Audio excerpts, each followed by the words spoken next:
विष्णु पुराण की एक कथा के अनुसार जिस समय असुर संस्कृति शक्तिशाली हो रही थी, उस समय असुर कुल में एक अद्भुत प्रहलाद नामक बालक का जन्म हुआ था, जिसके माता पिता दैत्य जाति से थे। दैत्य कुल में जन्म लेने के पश्चात भी वह भगवान विष्णु की भक्ति में लीन रहता था, जिस कारण आज तक उसका नाम भगवान विष्णु के सबसे बड़े भक्तों के रूप में लिया जाता है। जब भक्त प्रहलाद अपनी माता का कयादु के गर्भ में था, तब उसके चाचा हिरण्याक्ष का भगवान विष्णु के बराह अवतार ने वध कर दिया था। इससे क्रोधित होकर उसके पिता हिरण्यकश्यप भगवान ब्रह्मा की तपस्या करने के लिए चले गए थे। इसके पश्चात दैत्य नगरी में हिरण्यकश्यप को न पाकर देवताओं ने वहां पर आक्रमण कर दिया था। उन्होंने दैत्य नगरी पर अधिकार कर लिया तथा कयादु को बंदी बना लिया। इंद्रदेव कयादु को बंदी बनाकर अपने साथ ले जा रहे थे कि उसी क्षण नारद मुनि ने उन्हें रोक लिया। नारद मुनि ने इंद्र से कहा कि तुम एक गर्भवती स्त्री पर अत्याचार नहीं कर सकते, और वो भी तब जब उसके गर्भ में भगवान विष्णु का भक्त पल रहा हो। इसके पश्चात नारद मुनि ने कयादु को इंद्र के चंगुल से छुड़ाकर अपने आश्रम में ले आए तथा हिरण्यकश्यप की तपस्या पूर्ण होने तक अपने आश्रम में रखा। इस दौरान नारद मुनि कयादु को हरि भजन सुनाते और भगवान विष्णु की कथाओं का विस्तार पूर्वक वर्णन करते। नारद मुनि के इन वचनों का सकारात्मक प्रभाव कयादु के गर्भ में पल रहे और जन्मे प्रहलाद पर भी पड़ रहा था। यही कारण था कि जब उसका जन्म हुआ तब वो विष्णु भक्त बना। उससे पहले उसके 4 बड़े भाई भी थे, जिनका जन्म दैत्य नगरी में ही हुआ था, किंतु उनमें से केवल प्रहलाद ही विष्णु भक्ति में लीन रहता था। इसी बीच हिरण्यकश्यप की तपस्या समाप्त हो गई तथा भगवान ब्रह्मा से उसने तीनों लोकों में सर्वशक्तिशाली होने का वरदान प्राप्त कर लिया। इसके बाद वो पुनः अपनी राज्य नगरी वापस लौट आया और वहां उसने देवताओं का शिकार हुए अपनी नगरी को देखा। इसके बाद उसने अपने मिले वरदान से न केवल दैत्य नगरी को वापस पाया, बल्कि तीनों लोकों पर अधिकार स्थापित कर लिया और इंद्रदेव को स्वर्ग के आसन से अपदस्थ कर दिया।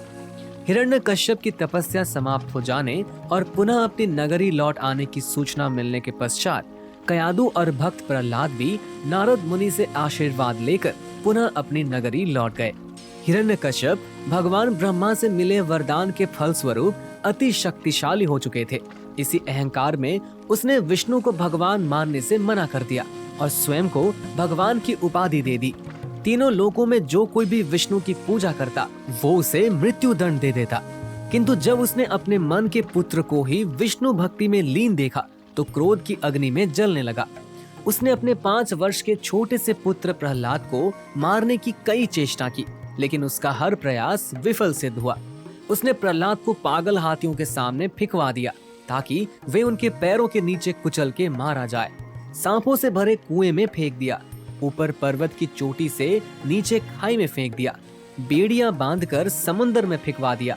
अस्त्र शस्त्र से मरवाने की बहुत कोशिशें की। अपनी बहन होलिका के द्वारा अग्नि में जलवाने की कोशिश की, लेकिन वो खुद उस अग्नि में गई ये देखकर सभी हैरान रह गए। हर बार प्रहलाद के प्राणों की रक्षा करने स्वयं भगवान विष्णु आ जाते थे और उनकी माया होती ही निराली थी। इससे हिरण्यकश्यप और भी क्रोधित हो गया। उसने प्रहलाद को एक दिन अपने दरबार में बुलाया और उससे उस स्थान के बारे में पूछा जहां भगवान विष्णु रहते थे। प्रहलाद ने उत्तर दिया कि भगवान विष्णु दुनिया में हर जगह रहते हैं।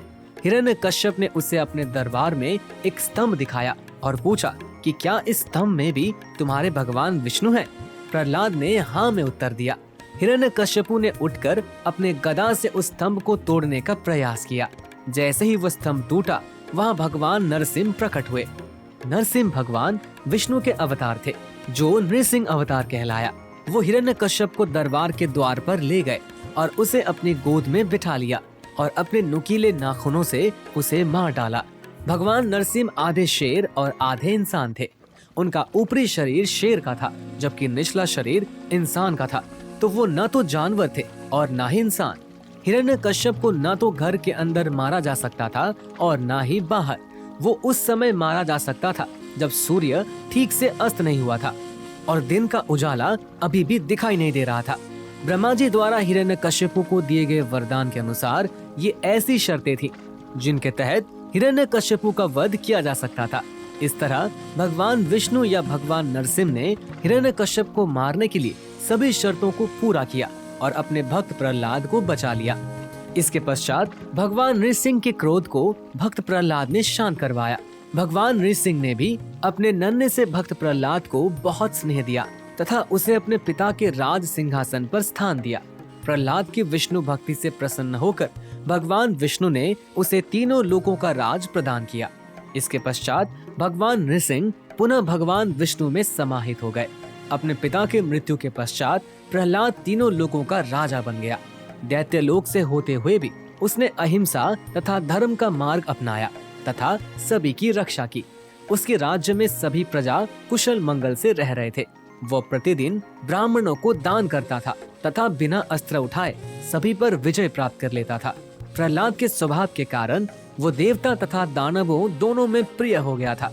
इस प्रकार प्रहलाद ने अपना संपूर्ण जीवन भगवान विष्णु की भक्ति, सदाचार, धर्म की स्थापना करने में व्यतीत की। प्रहलाद के इसी व्यवहार के कारण ही वे दैत्य कुल में जन्म लेने के पश्चात भी भगवान विष्णु के सबसे प्रिय भक्त बन गए थे। दोस्तों, ऐसी ही रोचक और रहस्यमय कथाओं को जानने के लिए हमारे चैनल को सब्सक्राइब करना बिल्कुल न भूलें। धन्यवाद।